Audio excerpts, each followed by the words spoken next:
Welcome back to a brand new episode of Pop Kannon. We are your hosts. My name is Jordan. I am Robert. My name is Paul. I'm Joe. Guys, we are talking about Mortal Kombat, the new film from Warner Brothers.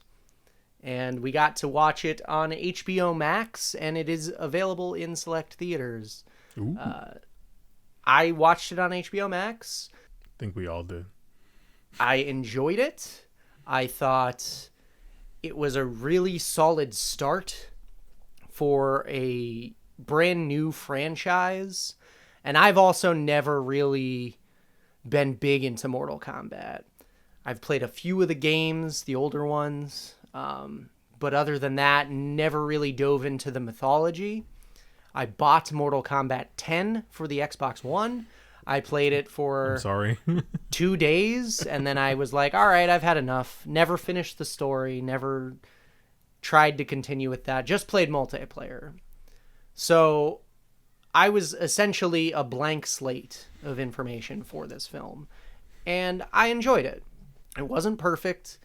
I have issues, but for the most part, I thought it was a very good attempt at starting something different. So, what about you guys? Who wants to go with their initial thoughts on the film? Well, I was basically like in the same place as you were. Like, honestly, I don't think I've ever owned a Mortal Kombat game somehow. I guess I was more just like a Street Fighter fan in general. But they're both like equally as cool to me now, I guess. I don't know if the movie like sort of like betrays like any specific character like from the canon or anything like that. Because I know for me like that's sort of like a pretty big deal breaker if I feel like any one character like not done justice or whatever. You know what I mean? Like I don't know if that like happens to anyone in this movie. I knew what was happening. You know what I mean? I feel like I don't want to go too far off track here, but Robert, I remember you talking about the Warcraft movie, and you said you had no fucking idea what was going on. Nope. But for me, watching that movie, I was like, oh yeah, I know that. So I feel like it's good when somebody who doesn't know shit about the game watches the movie version of it and is like, okay, I can see what's happening. Yeah, that's cool. So I think the movie does that surprisingly well. I don't think like the plotting is like amazing or anything. I thought the dialogue was surprisingly good, surprisingly funny. There's some weird CGI and some editing maybe issues here and there, but I did like kind of some things like did kind of seem jarring, and like certain characters like during CGI moments like looked kind of shitty in my opinion. Okay. Like who was Frisbee hat? Kung Lao. Yeah, like his like intro where he like does like a weird flip in the air. Like to me, I was just like, that looks weird. But it's like it lasts for like 3 seconds, and it's like okay, and then you move on. So His weird flip in the air was the one that bothered you? Anyway. I guess there were plenty of weird flips in there.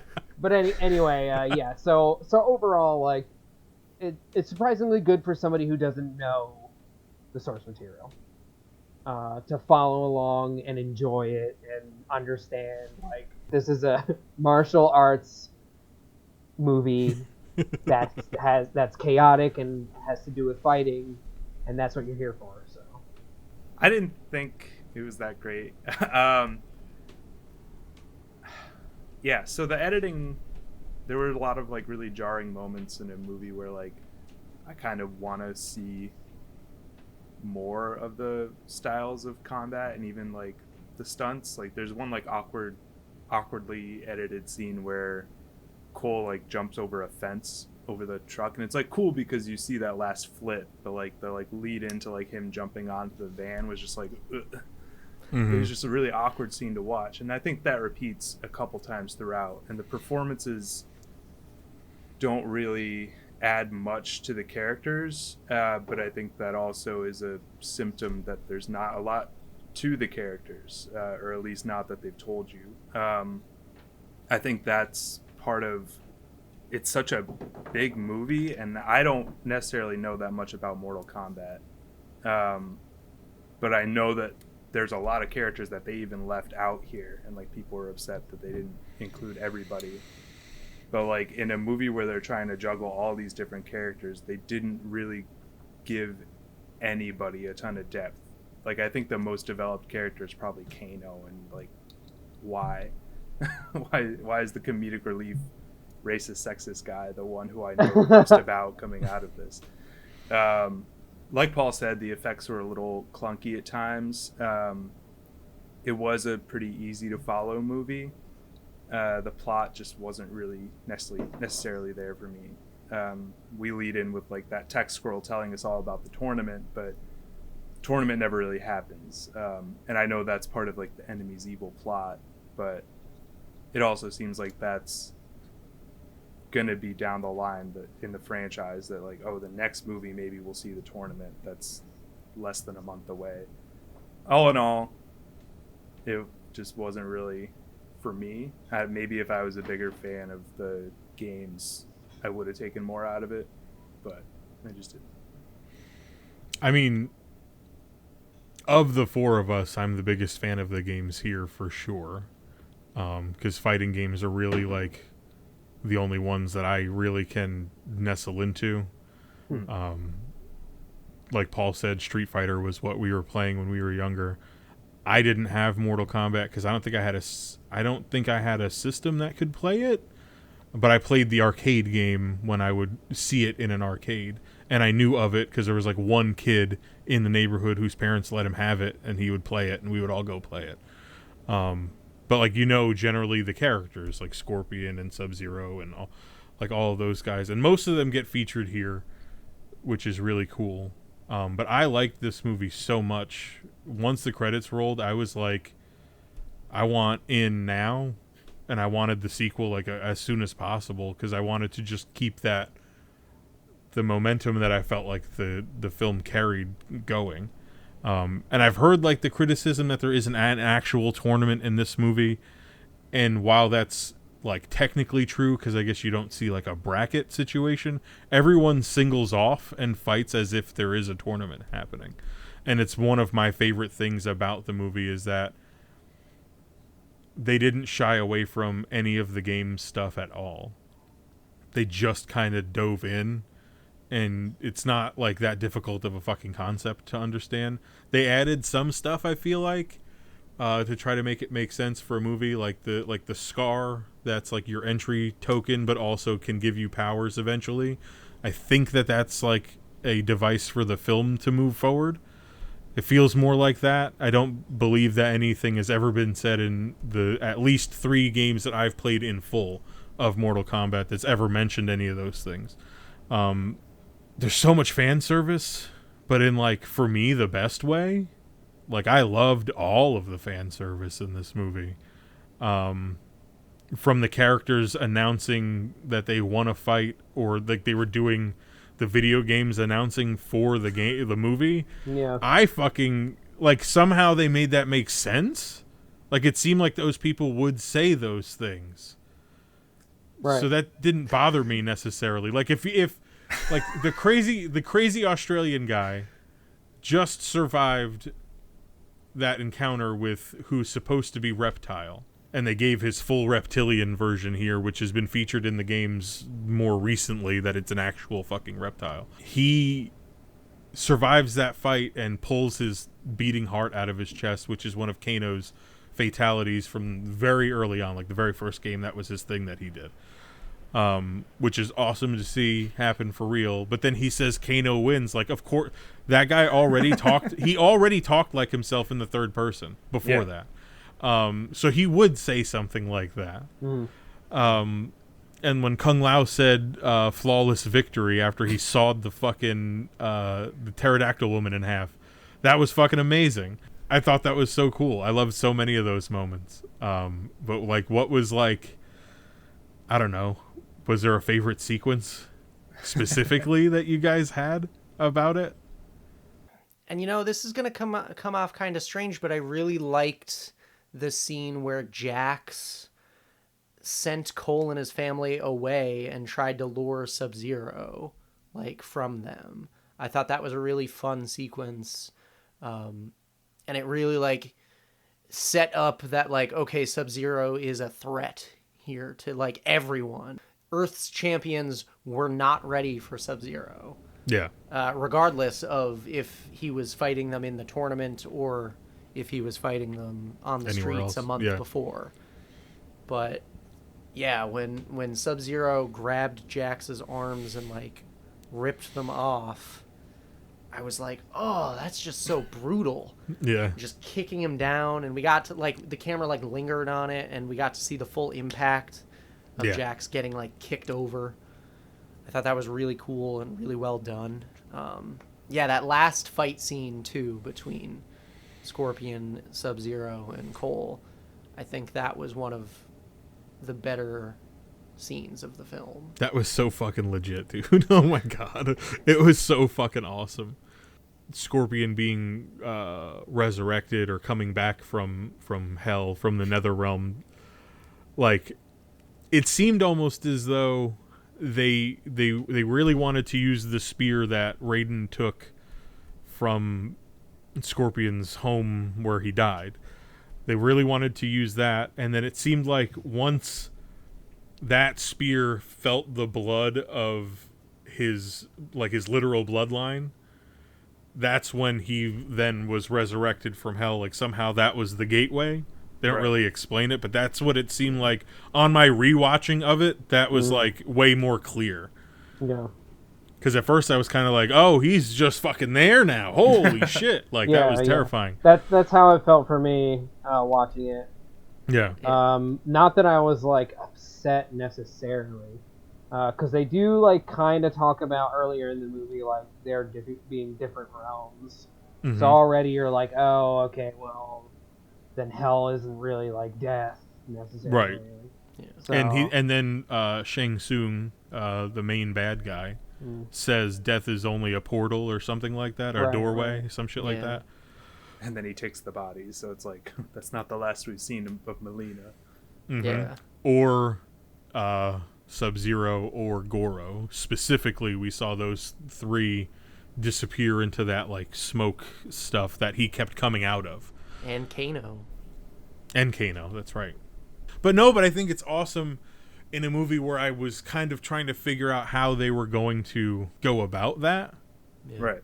You know? Like, how are they going to get through people actually dying in these fights, because, like, that's the only way to do this right. And the games utilize what's called revenants.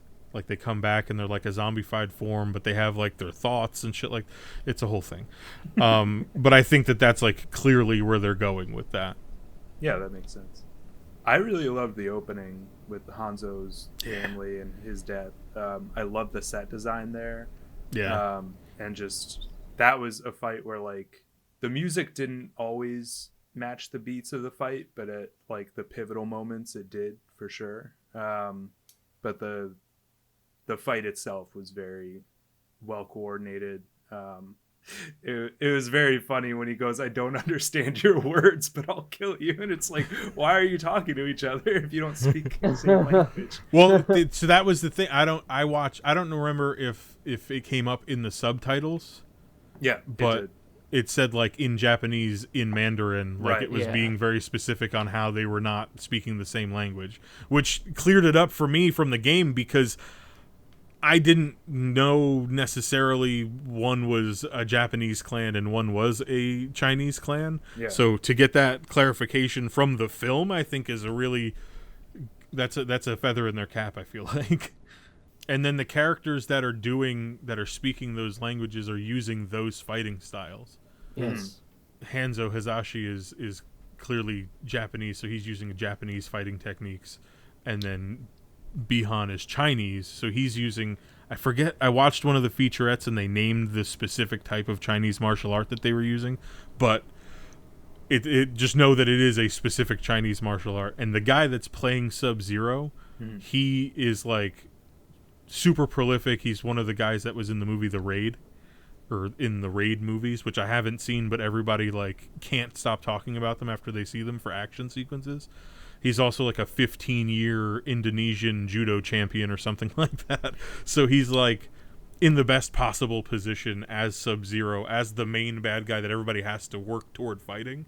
Somehow they also casted it that way. Yeah. Which I think is fantastic. To the point of the language thing, though, some of the video game callbacks, they did work, I'll be honest.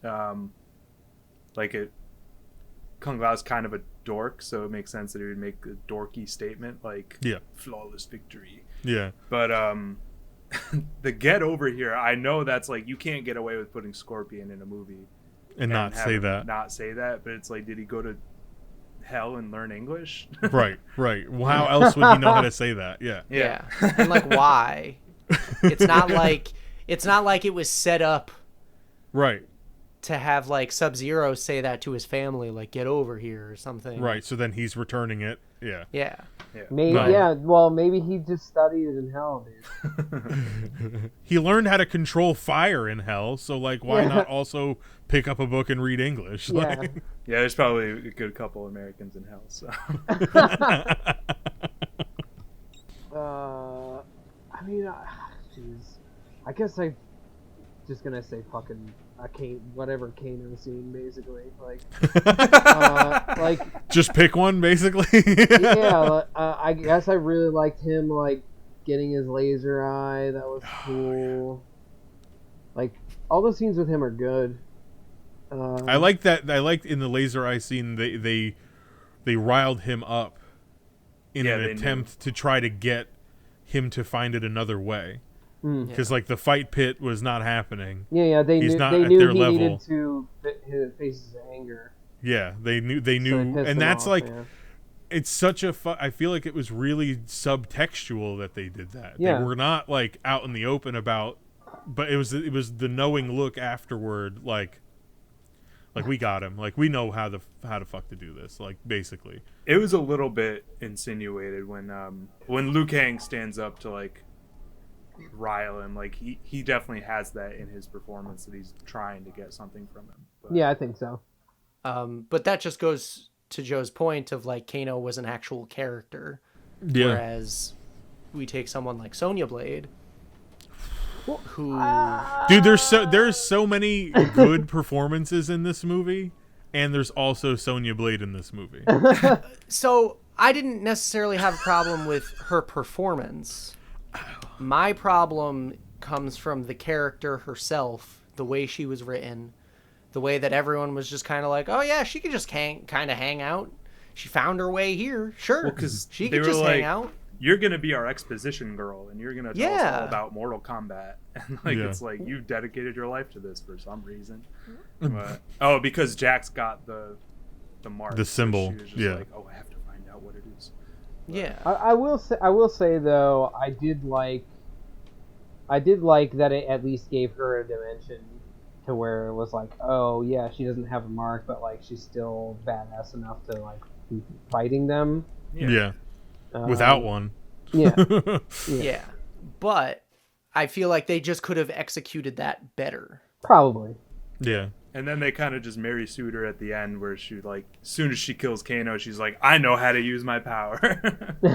That flip that she did, well, she does two incredibly unnecessary flips in this movie. Yes. To the point where I was like, at the end, I was like, but why? and like the first one is she like calls for a knife instead of grabbing one herself, and he throws it to her while she's in the air, and she's able to catch it and maneuver. And I was just like, okay. And then at the end, where she does that like strange flip off of the rock into the superhero landing, and I'm just like, yeah, that was weird. She did so many things with knives that I was convinced that her X-Men power was going to be throwing like Gambit. I thought she was going to be Gambit. There were so many things. Dude, well, not. I mean, in a way, she kind of is Gambit because she has that, like, Yeah, he has that psionic it's ability. like a projectile sort of. Right. Yeah, so she's sort of, and it's kind of the same fucking color, which is just a little interesting. Yeah. Well, I don't know this, but it like would that be a call to the game? Like, is that the way she moves in the game? Because I know like Melina has when she goes to bite Cole's like stick, she would have normally bit someone's face, but that was like shot for shot a move from the game. Yeah, and they gave her like the teleportation stuff Right. that Melina does in the game. Yeah. I like Sonya Blade's not necessarily like a floaty character that, I mean, she does flips and shit, but all of those characters do. When you like double jump, they like front flip. That's fair. But I mean, that ability is her ability. So yes, I didn't like the flip, but the fact that she did that and did a fatality from the game where she blew out her insides, I thought was awesome. Mm-hmm. Right off the bat, I thought like the fatalities and stuff were all like really, really well done. And there's so many of them. But out of all the ones that they showed, I feel like the fact that we didn't get Sub-Zero's spine rip really fucking made me sad. Like, they should have made him do that to somebody. Because his fatality was that he just, like, reaches and pulls at your neck and fucking yanks your head off of your shoulders with your spine attached. That was, like, the big thing for him. But who would he have done that? He could have done that to literally any lackey character. Didn't matter. Somebody could have accidentally hit him, and he could have done that to fucking Hanzo's wife and froze her daughter. Like, give it to me in some form, you know? Yeah. But otherwise, I think they fucking nailed it with everybody. Jax with that clap with his fucking metal arms on that dude's head. And speaking of that dude, I just wanted to circle back really quick because you guys were talking about not necessarily knowing if they did all of the characters justice one way or the other because you don't necessarily know the source material. The only character that I believe that they didn't physically give the right look to was that guy that Jax mushed his fucking head in. The general. Okay. General Reiko or whatever his name was. Reiko is a character from like the earlier games, like kind of that middle area before the next gen consoles came out, and he was, I think he was only in 2 games, but a lot of characters have only been in 2 games. But he did not look like that at all. Everybody else is almost literally fucking superimposed from the game. Costume, everything. Reiko, 100% different. Like Kabal, fucking dead on. Like, it looks like they just took the video game graphics and made that guy. Nice. Like, it's unfucking believable how close to reality Kabal looks from the new game specifically. There were so many of them that looked good. Like, I liked everybody's costumes. I like that Jax's Arcana was just better arms. That was honestly, that's like one of the only ones that like it doesn't make any fucking sense to me. I thought those two, like, who are the two like robot ninjas? Cyrax and Sector. I thought they were gonna be the reason he got the arms, or like whatever like their origin is connected to. Yeah, and it's not necessarily. That's kind of what sucks is that they didn't lean into any of that part of it at all. Yeah. Because there's like a whole thing where there's cyber versions of every character, and they're all those robots. Wow. Yeah, there's like Cyber Sub-Zero and shit like that. He's fucking badass. Anyway. Well, I guess Warner Brothers just did that with their last movie. I was gonna say you can't necessarily expect them to dive into all these different No. versions of characters in the very first movie. Right. Right. So that's why I think it's interesting, and that's why I said I think they did a good job building stuff and setting it up and making it digestible for the first movie to then go forward and build upon that. Mm-hmm. Like we got that look at is that the Netherworld? Yeah, the Nether Realm. Yeah. Netherrealm. We Yeah. got like a look at that, but we didn't actually go there. Right. So the next time I'm assuming we see that, I'm sure there's going to be like fights and stuff happening there, which will be cool. Yeah. And hopefully they start weaving in more of that overall narrative and making things tighter. But for just from like a okay, how do we adapt this video game into a film? Yeah. I think Yeah. they did a decent job of it, Yeah. honestly. I think that this is the bar for video game movies now. Because I don't know that there's anything before this that touched that. I think some of the Resident Evils probably had a better reception, but like Resident Evil definitely I think jumped the shark at some point. Yeah, the third movie specifically. But that's another story for another day, but Yeah. So, Robert, Cole is an original character just for the movie, right? Yep, he is the trope character. Trope character? Yeah, he's the new guy to the universe, and he brings us into it because we don't understand it either. Okay, yeah. Yeah. What did you think of him as being... Well, I think they wanted him to be the protagonist. I don't know if he held the attention throughout, but... I like honestly, for them coming up with him cold, and then I liked them tying him to Scorpion, giving him a reason to also be there. And I think he did like a good job. Like, I thought that character was like interesting for completely new and being thrust into the rest of that stuff. Obviously, like, he's like a cage fight. Like, they all have some sort of fight background and shit like that. And I thought his Arcana was pretty fucking sweet. Like, he can absorb a lot of damage and be all right. Like, that's pretty fucking cool. And it fit with his character because and it looked as though once he took on a certain amount of damage, he then generated those weapons to now help him back into the fight, which I thought was like paced out really cool. Because it's almost as if a bar had to fill up in the game to get to clicking the button that now he has the weapons that he can use, and then they go away again when the bar fucking runs out. Like, that's kind of what it felt like. Yeah. And to that point, I feel like they set up so many fights where it was like there was a character on either side of the frame as if it were the game, and I fucking enjoyed the shit out of that. Yeah. Like when Scorpion and Sub-Zero like square off for the first time, but they had already fought. Mm-hmm. And Sub-Zero conjures that ice sword, and Scorpion's just kind of standing there. I was like, holy shit, dude. They did the whole... the only thing it was missing was like a big fucking word that said fight in the middle of them. I love that. Yeah. And that goes back to the fan service. Like, Yeah. how that really worked for you, or could have worked for fans of Mortal Kombat. Yeah. The games, from a film standpoint, though, it leaves some room to be desired. I feel like, But- what other way are you going to make them do that? Exactly. Yeah. That was going to be my next statement. Like, there's really no other way to set that up and have that be reminiscent of the games Yeah. without coming up with a completely new idea. Yeah. So I see and I understand why those decisions were made to do that. And obviously go for the fan service, because that's what's going to keep Propel it people coming forward. back. Yeah. Because otherwise, then you're just getting X-Men 2000, where everyone's in black leather and nobody looks that way. And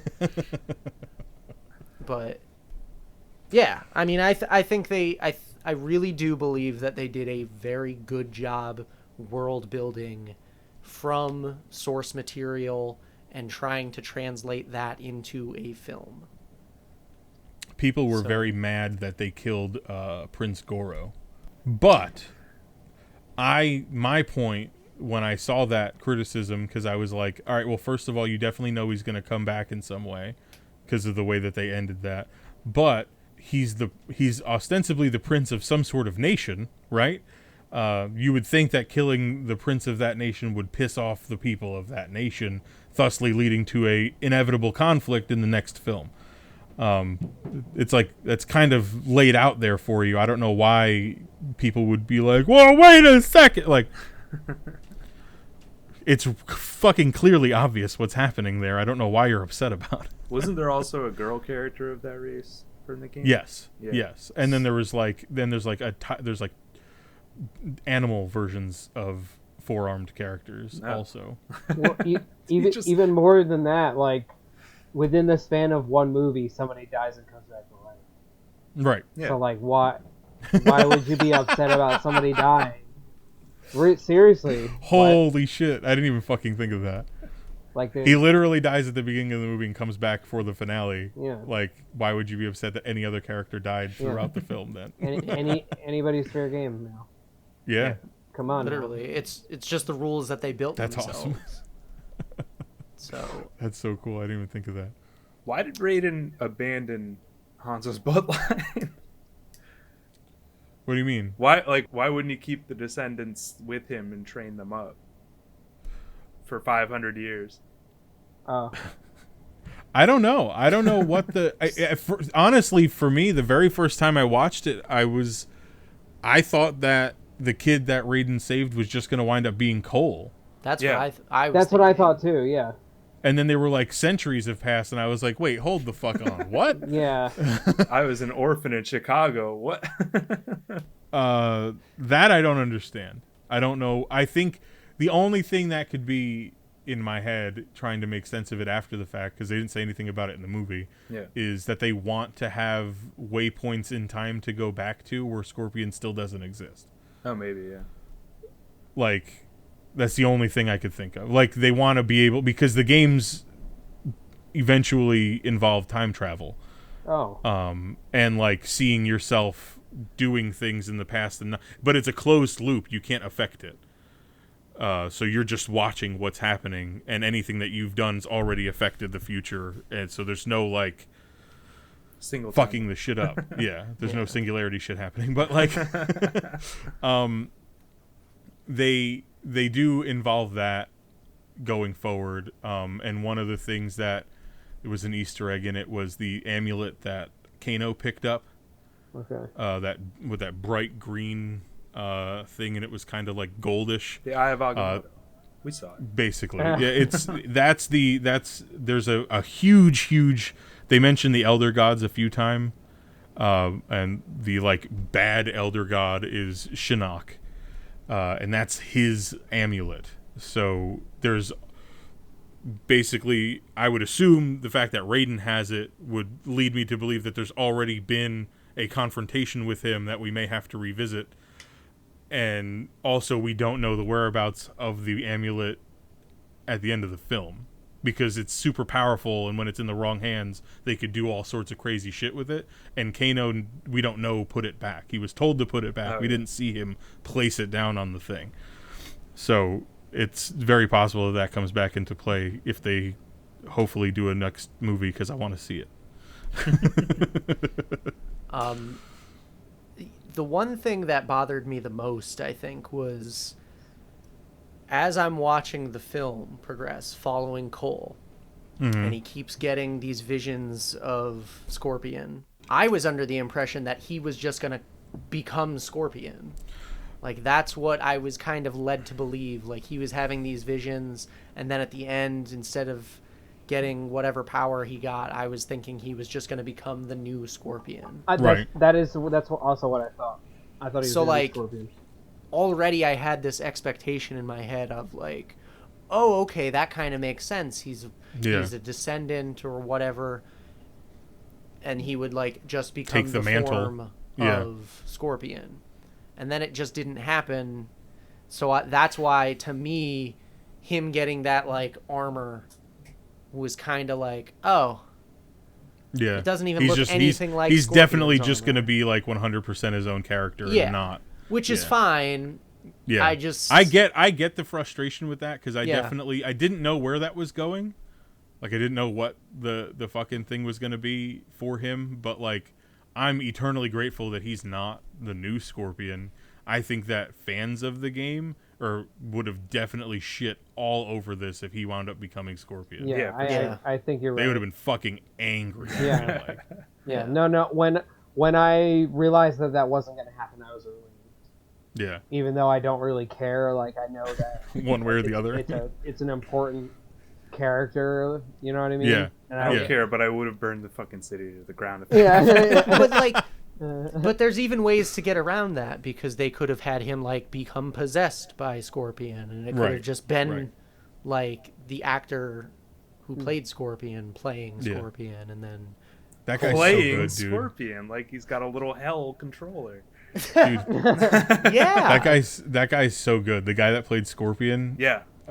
he's been in so much stuff. I love him. I love He's that so actor. good. He's like a premier sword fighter in the galaxy. So they were able to tap him for like the top character in this, which I think is fucking brilliant. When they announced the casting stuff for this, I was like, fuck yes, that's Scorpion. Hell yes. Yeah, Scorpions and Sub-Zero definitely brought like the best performances. Yeah. Rightfully so. I mean, they're the ones that I think most people care about. Yeah. I was actually surprised to find out that Cole wasn't from the games, just because like that final costume looked so, like it looked like it was straight from a Mortal Kombat game. Mm-hmm, mm-hmm. And when I looked him up, all I saw was movie stuff. I can't wait for them to now backdoor him into the game universe. Yeah, I've been seeing like people disagree on whether they want him to join the games or to just stay in the movies or not. But oh no, I want him in the game because I like, why not? Like I want to see that happen now. I want to be able to control that. yeah. Yeah. The weird thing is like you never see him use those weapons before, or like any kind of weapons, so like it's Yeah. a little like hard to connect in my brain that he would know how to use them. But At first I thought they were going to be like attached, right, where he wasn't going to be able to flip them out. He was just going to kind of he was going to be just all defensive, basically. yeah, That's what I thought they were going to do, but I guess he was able to move them around at some point because Yeah. he stuck Goro in the eye with the fucking thing and cut his hand off and eviscerated him the other way, which I thought was like, that better be his fucking fatality in the game. yeah. Like just destroying somebody and then fucking standing over the pile that he left in them. Yeah. And I didn't even dislike Cole as a character. I thought he worked for Yeah. the traditional, like, this is the human that we're bringing into this world and we need to catch up to speed. No, yeah, I liked him. I thought he was all right. You know what I mean? Yeah. I don't think. I think the problems that the movie has is trying to stick so much to the birthmark, or not. It's not even a birthmark. Yeah. That was one thing about it.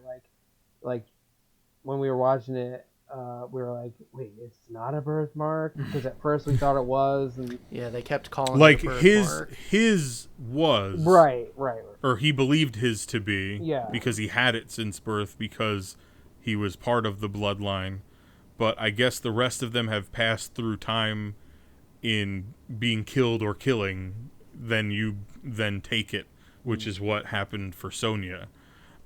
Which I thought was a really interesting way to, because once Kano comes back, he's not going to lose his power. He's already obtained it, I feel like. So there's no way that you can like still be alive and lose the Arcana. You have to be killed for it to go away.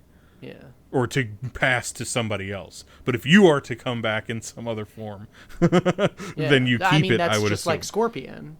Yeah, exactly. It's the Because he same keeps... thing. In fact, he like develops powers. He doesn't even like...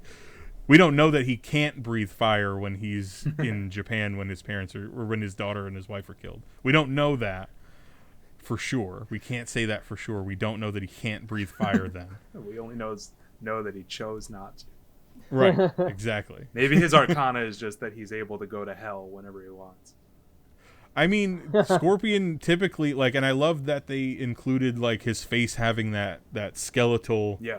look to it when they kind of overlay that. They did that a couple times, and I'm just like, yes, you're getting it all right. Yeah. Yes. I loved that part. Basically, anything with Scorpion and Sub-Zero was The like effects, good. I felt like the effects looked really good most of the time. The only time I really had an issue was kind of in the middle of that Goro fight, because Goro kind of looked like obviously not really there. Yeah. Which that's Especially really hard when to do when with he a full looks CGI in the kit. window of the car specifically, that shot doesn't feel like it's even finished. To me, I was like, immediately I was like, oh. But the lightning stuff with Raiden, the fire with Scorpion, the ice with Sub-Zero. I think all of that shit looked fucking amazing. Well, I really appreciated the scene where they're like at the diner and Sub-Zero shows up and he like does the hail thing and it just fucking decks a guy in the face. Just like one guy that's standing there. Yeah. That was like CW effects to me though. Like that didn't really, it didn't feel great. And like that smash cut to the guy that like they just like threw a snowball at him and told him to fall over. It was just awkward to me. Dude, I was like cracking up. See, I could see what Joe means now. Yeah, yeah. Especially in that scene because the lighting was so moody. Yeah. In that whole sequence, that like it definitely felt like it could have been. Oh, it's on a back lot. Like that's why we filmed it like this. And like it, because you have Sub-Zero and he's like just like standing far away and using his powers because obviously if he went hand to hand with Cole, it'd be over. Yeah. Like the whole movie ends right there. But so I don't know. Like I understand why you can't have him do hand to hand and be bested, but also it just was kind of awkward for the character to be doing like wizard shit instead of just going in and getting it done.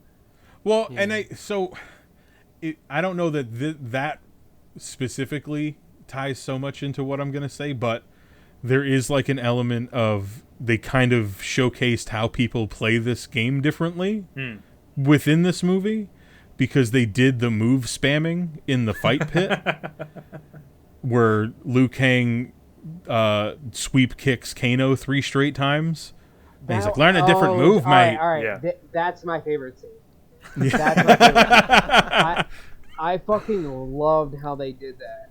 Yeah, that was so fucking cool to me that they did that, and then so to like really pulling that idea out, that could be somebody who knows all of Sub-Zero's ranged attacks, and instead of going in and fighting you hand to hand, is just gonna stand at the edge of the screen and throw shit at you until you can jump your way through to get to him. That's a really good point. And like we have to keep at least I have to keep reiterating to myself like this is supposed to be a video game film. Right. So there's got to be elements of that somewhere sprinkled throughout. Yeah. But that's a really good point about the various attacks and thinking about the mechanics of the game and how they apply within the film. Yeah, the move spamming bit I was like, holy shit, I'm so glad that they did that. And then they also included like the iconic Mortal Kombat uppercut, but they did it in a way that was like super fucking cheesy and corny as fuck when Cole's daughter tells him to use an uppercut like he doesn't know what he's doing From in a off fucking screen. pit. Yeah, use your uppercut, Dad. And I was like, He's like, what? like while I'm happy we're getting the uppercut, because it's like it's the move in Mortal Kombat. Like if you can figure out how to place that, you can beat people. There's no doubt about it. So the fact that they utilized it that way I thought was cool, but also like having her say it like that was like, oh. Yeah, and he does the exact same thing earlier when the reptile fight. Cole from off screen goes, Kano, use the flare. And then he looks down, like, I didn't need that audio cue. You can just have him look over at the flares. And see a flare and light it. Or at least show me what's going on the other side of the room instead of someone off screen yelling. Yeah. I mean, I really liked the reptile fight for sure. I hope that isn't reptile and that we'll see somebody in a future film donning more of a costumed look for him. But to get him included in there, to get the acid, like saliva and the invisibility and all of that shit was just like, and he grabbed Sonia Blade by the leg and lifted her up while he was invisible. Mm-hmm. That's a fucking move right out of the game. That's a move right out of the game. And like the way that they even positioned her in the air is kind of how the character moves when he does that. Yeah. So when I saw that, I was like, wow, okay. They gave a shit. They gave a shit about what the fuck they were doing here. It wasn't just like the Street Fighter movie. It wasn't just like they went to some director and they were like, okay, make Yeah. a Mortal Kombat movie, and he was just Whatever like, that means "Alright." to you. Yeah. I definitely did get the sense that like they did care deeply about these games, and that came across. Yeah. I just don't know that it was adapted that well to the medium of film. Like I think Yeah. they did a good job of like showing their love for the source, but I Yeah. don't know about really fleshing it out to be a movie. And like, there's so much that has not even been taught. Like you've only seen like glimpses of Outworld, and which Paul referred to as just like a color corrected desert. Like, why is it that? Yeah, well, it's not just that it's a blue fucking desert. It's just like, why isn't there more character? I don't know, like destroyed buildings or something. My gripe with it was that I just felt like there was nothing there. Yeah. No, it was literally a blue desert. Like Yeah. there was nothing else going on. It just seemed like kind of lazy. Like, I don't know, just like put some CGI like castles or something. Well, there's the Some big shit. like Goro person statue too, standing over Okay, like yeah, it looked A like a doorway. mine or something. that was cool. Yeah, that was Yeah.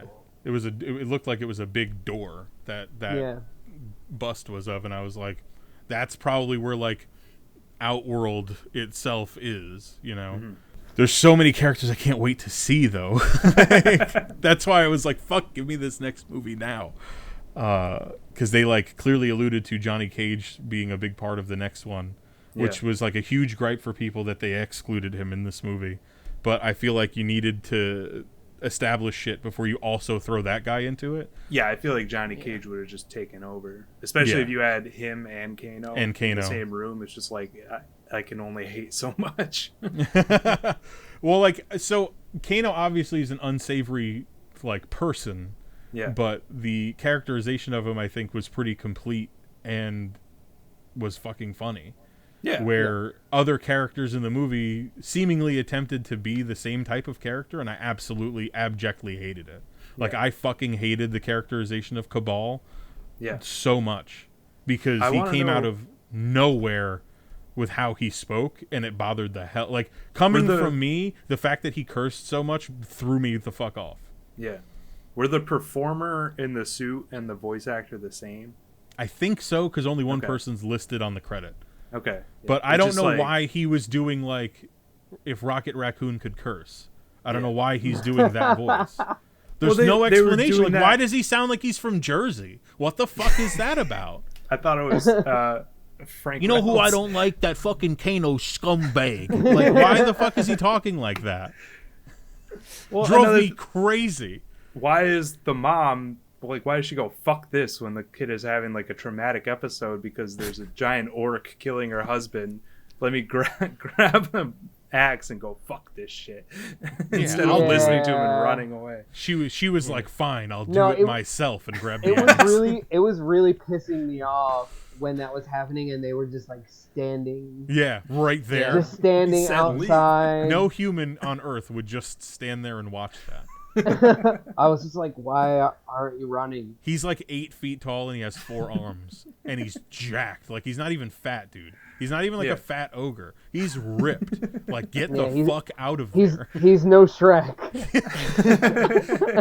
He's not an ogre, but he's yoked. Like, get the fuck out of there.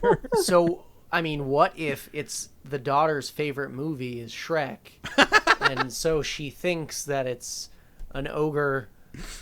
He's there to help. He's making subtle overtures towards her, and she's Who watches Shrek and is just like, that's a guy I want to get to know? dude, you have no idea. No, but I think part of Cole's backlash that character faced was because of his stupid family. Oh yeah. Well, also like it's sort of on Raiden for being like, well, if you can't get your Arcana, go the fuck home. And then as soon as he gets it, he's like, all right, we'll come back. Like, Yeah. you really set those people up to die. And Raiden's a character that's really interesting in this because he says that he can't interfere. But does. like from the very beginning of the film, we know that he interfered because he saved Scorpion's bloodline. Yeah. And that's something in the games that has to be reckoned with. Like, in the games, Raiden has interjected for too long, and the gods get mad at him. Did we ever understand as to why he saved the bloodline? No, they asked him, and he didn't. He smiled, and that was it. There was some prophecy or something that, like, Hanzo's bloodline would begot a champion or whatever. Yeah, but he literally was like, they were like, Raiden, I thought you said you couldn't interfere, and he went, oh yeah. That's Short all, of winking folks. at the camera. Yeah, but that's like something in future movie. Like, it seems so stupid now, but now in the future he's going to have to atone for that, and that's why I'm so excited for Mortal Kombat 2, which I think that they should just call the tournament, just to piss everybody off. So the R rating, I think, was meant to serve the violence of the fatalities more, but I feel like they could have used that to their advantage in some of the character designs. Like, I didn't like Melina's face makeup at all. Like, it just looked like she was, like, smeared with jam. I think it would have been good to have the mask on her for, like, most of the movie, and then to have the reveal, like, already just, like, the teeth there. Instead of, like, just, like, at the last second her ripping it open and then dying. But, like, so it almost seemed like, to me, that her mouth has ripped open before, and that was, like, scabbing over it. Yeah. And then she rips it again. Yeah. That's what it seems like. I don't know. I didn't understand why her face looked like that. Because in the game, obviously, she's just all teeth and that's it. Right. So I didn't understand why she looked like that. But then when her mouth ripped open, I was like, oh, that's happened before. Right. Oh, her body, like, tries to heal that. And it rips again. That's terrifying. I'm glad she's dead. She was suffering. It definitely is, but it didn't look very good until that point. And it's like they almost didn't want to put the mask on her, I feel like, because they didn't give us Katana. Yeah, Katana's the blue one, right? Yeah, like, it's really interesting that she's not there, because she's the character I think everybody was really mad wasn't included. Like, on top of, like, they gave us the Johnny Cage, like, he's coming, Cole's going to Hollywood to get him. But we didn't get anything for Katana, which was, other than the Easter egg of her weapon. So, will she have existed previously and already have died? And that's why he has that? Is he holding it for when she decides to like, we don't know what the fuck the deal is with that. But the people that don't know that, it's literally just a thing in the background that is, like, brightly lit for no other reason. I don't even remember seeing that. Yeah. Like, on my first watch. I mean, I've only seen it once, but... Yeah. And that's the thing, too. Like, I don't think I'll watch this movie again, because I don't have to. Dude, it's fucking... I got what I needed out of it. It's so much more fun watching it the second time, because the violence is just, like, you really get to focus... Like, instead of, like... having to sit there and go, like, why are they here now? Why are they there now? What's going to happen here now? You get to just, like, oh man, this fight's coming up. This was so... Like, I thought putting it on in the background was going to just, like, be something for me, and it wound up me being like... Because I just liked watching them fucking kill each other so much. The like, them giving us Kung Lao's fatality where he, like, rides her head through that fucking buzzsaw. Whew. I was so happy that they did that. That was awesome. So that fucking was awesome. Cool. But it was also like, here's my beautiful girlfriend with wings. She'll never say a word and she'll be dead in 10 minutes. Yeah. Yeah, she's also a character I don't think was in many of the games. I think maybe she popped up in 2 of them. She hasn't been in recent ones as far as I know. But I think Joe's more pointing out the fact that, like, they made it seem like this was going to be someone. Right. And, like, as someone who doesn't know any of these characters and doesn't necessarily... Like, that stuff doesn't necessarily matter in this context. I'm just taking what they're giving me at face value. Right. And I'm like, oh, this person's supposed to be someone. Oh, she's dead. This might be the only movie that almost every character says their own name. I think at least, though, like, when you treat every character like they're supposed to, like, be someone or whatever, like, then it's a little bit more of a shock when they die, I guess. Yeah, like, he gave her that, like, really sweet intro, and then she immediately got her face round through the fucking buzzsaw. So you were like, oh! Like, double. And then like they stayed on her body till about midway through her torso, and then they cut up to his face when it would start hitting some of the guts and shit, and it really started splashing on him, and his fucking eyes were like super big. I thought that was amazing. But also, I think part of Kung Lao's arcana is possibly that his hands can't get cut by the blade. Because how is he catching that if it's also sharp enough to cut someone in half? Yeah. But he can call it too. Right, but like, how is he catching it if the blade is on the edge and he's literally catching it like Captain America catches his shield? I don't know. It's like catching an arrow. He's just done it enough that he can grip at just the right moment. No way. Especially at the speed with which Bullshit it comes back to him. He's got to have magical powers. His Otherwise, hands are it wouldn't metal. work. Just his fingertips. It's the only place he can do it. It's a very specific power. Real quick before we dive into any final thoughts, what was everyone's favorite fatality? Oh, mine's the Kung Lao one for sure. Until we start seeing some of the other ones that will eventually come through the game, I think, or the movie, I think that the Kung Lao one was my favorite. Yeah, I think I'd have to agree with that. I think Kano's heart grab, it was the kind of cartoony violence of it. Yeah. Like he just punched through his chest somehow. I think he used the hole that Sonya made with the knife. Yeah.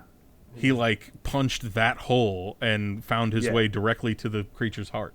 Right. And the just like it's still beating just like Yeah. in the game was just Yeah. like it was so much, and it was also just telling you like, yeah, this is what we're This is doing Mortal Kombat, for the dude. rest of the Yeah, this is what we're day. getting. I've got to agree with Joe. I think that was my favorite, just because it was so like pulling out a still beating heart. Like Yeah. it's just cool. It's Yeah. just cool.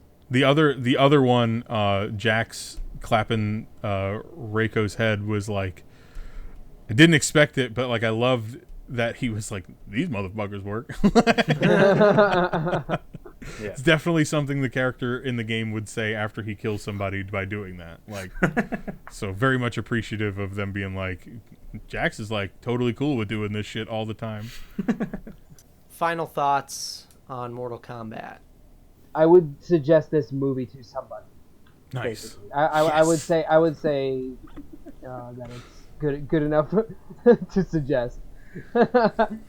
That's my in-depth analysis. No, that's good because a lot of times we discuss whether or not we'd buy it on Blu-ray. So like, it's basically that. Yeah.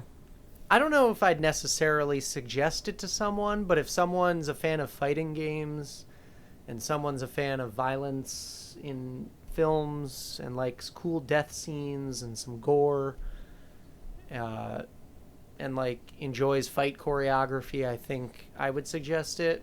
Yeah. But like I said earlier, I don't think I need to rewatch this movie. I don't even think I'd need to rewatch this movie prior to seeing the sequel, because that's how much of it actually mattered to me in the end. This is the But most I had brutal I've fun. ever heard Jordan be. Wow. I had Holy fun. shit.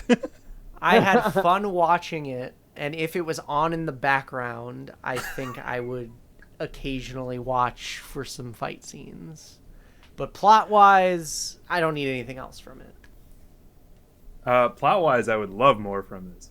But I just didn't get it. It really has the vibe of a fan film, just with a bigger budget, and for all intents and purposes, that's what it was. Yeah. So if you like Mortal Kombat, you should see this movie. You're going to love it. I am not a huge fan of Mortal Kombat, so it was very middling to bad for me. But I won't knock it to the fans, because I also am going to be here every other week gushing about whatever comes out from Marvel, no matter what. Yeah. And I just recognize that's my bias. I think, they earned the R rating with the violence and as many fucks as they could get in there. I think they could have explored that in some different ways, but overall, I kind of got what I expected out of it.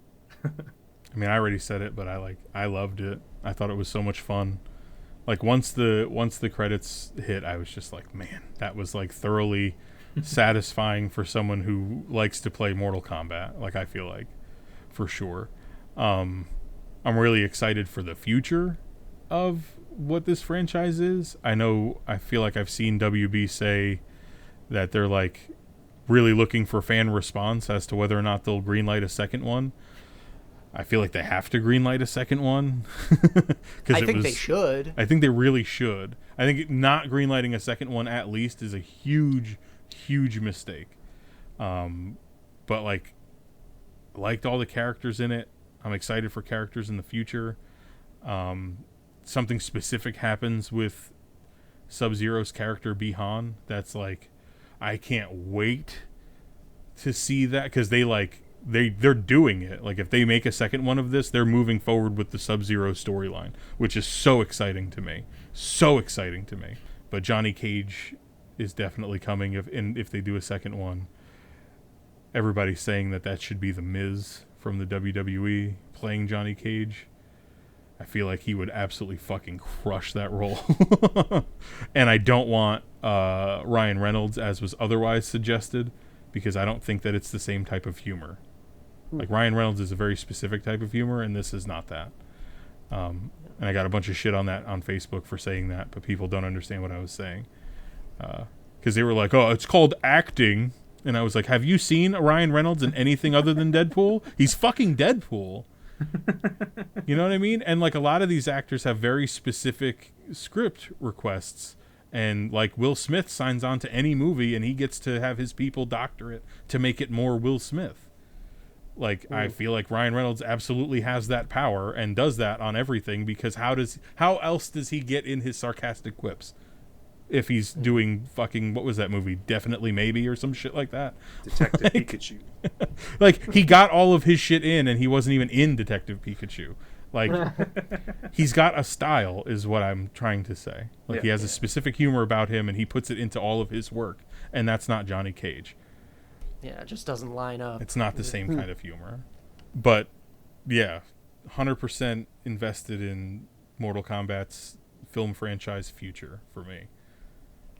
I think it would be a mistake to not make a sequel. Yeah. I think Mortal Kombat as a property has so much value. Yeah. Especially as a cinematic property, the way that movies are made now, considering everyone wants the next franchise. And I think this can be that. I think they just need to do a little bit more to make it more. To that point, I'll say that I'm glad it's not a TV series. So glad it's not a TV series. I don't want to spend like 8 to 10 hours with these characters, and like, because that would be monotony. Because it's batshit crazy to begin with. So if they were like, oh, we'll do a series about Mortal Kombat, it's gonna be bad no matter what. Movie, 2 hours at a time, all the blood you could squeeze in there, and a bunch of fucks. Yes, 100% every time, because you're gonna nail that. Can't wait for the 5th one where they roll in the DC characters. Dude, yeah, like, it's possible. It's possible because they had a crossover in the games, man. Yeah. And there's already a multiverse. And that was like the worst of the Mortal Kombat games almost. Because DC didn't let any of the characters kill, and nobody was allowed to bleed, and nobody could die. Yeah. So it's really fucking lame. Like, the Joker like shoots you, but it's off camera. Let's just keep Mortal Kombat over here. Yeah. And we'll keep DC over here. Multiverse, bro. Fucking multiverse, bro. Yeah. So that has been our thoughts on Mortal Kombat. So you let us know what you thought. You could hit us up over on Twitter, Facebook, Instagram, MySpace, Square Ready, at Pop Kannon. I wish we had Square Ready. Fuck. If you would like to, you could find us individually, some of us. My name is Jordan. You could find me on Twitter and Instagram at JL24FPS. I'm still Robert, and you can find me at Yesball on the Twitter and the Instagrams. I'm Joe. I'm on Twinstagram at Joe4Broke, FOR. And Paul, plug your Twitch. Oh yeah, that's a pluggable. Come on, dude. I haven't streamed in a long time. No. Well, just say I'm Paul. No. Don't tell me what to effing say. I'm not allowed to say F on this, right? Only if you say it as F. This is a family podcast. Once again, for Pop Kannon, thanks for watching. We'll see ya on the next one. Finish it. So finish it. It was right there the whole time.